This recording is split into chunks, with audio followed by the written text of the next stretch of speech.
70 miles north of Phoenix, Arizona, lies a small town on top of a mesa. It's called Arcosanti. This has been built by over 7,000 workshoppers and volunteers over 40-some years. Our workshoppers come from all over the world, all ages, all backgrounds. Minimum age is you have to be with an adult who's taking the workshop. And the maximum, I've been told, the lady who was 83 took it. Arcosanti was founded in 1970 by Italian architect Paolo Soleri. Soleri first came to Arizona in the 1950s to study with Frank Lloyd Wright. He came back several years later to create a community based on the concept of urban planning and ecology. A small, self-sustaining mini-city for 5,000, set on 872 acres in the Arizona high desert. How have they sustained nearly 4 decades? And can they keep Soleri's vision alive in the face of new challenges? I wanted to know, so I spent a day with the community on a tour with my parents to find some answers. This is a group of serious, dedicated folks, and they're giving up part of their life to, well, not in a sense giving it up, they're taking part of their life to dedicate to not only helping this place, but to grow in special ways personally. My name is Jeni Wren Stottrup, and this is a Gritty Bird short for X-Ray FM's Radio Is Yours contest. Arcosanti has a problem. Soleri passed away 3 years ago. He was nearly 94. He was not the type of person to have a number 2 or, it was, he was the grand visionary. It was his way. This has been compounded by misconceptions. This is my dad. About the years with the experimentation with the LSD and that. With what? LSD and drugs and during the 60s, enlightenment. And the aging nature of the founding members of the community. The activists who were starting projects in the 60s and 70s are now in their 60s and 70s.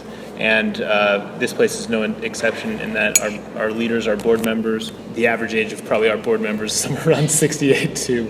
And so who are the millennials picking up that baton? Arcosanti's problem is not a unique one. Across the U.S., artist communities are facing new challenges. How can they continue to thrive despite increasing issues? What can artists learn from what Arcosanti is doing right? What is it that has been bringing people back to the community for 40 years? The answer can be found in the buildings themselves. Silk-cast buildings made like the bells that sustain it. Community. Here we live, work, and socialize on top of each other. So we have to work at having a healthy dialogue.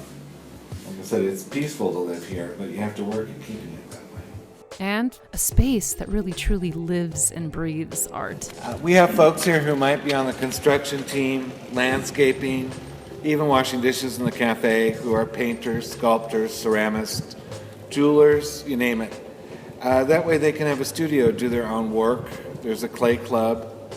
And then each April is our annual resident art show. There's a wine and cheese reception to kick it off. It's open to the public, and the cafe is pretty much taken over with the art.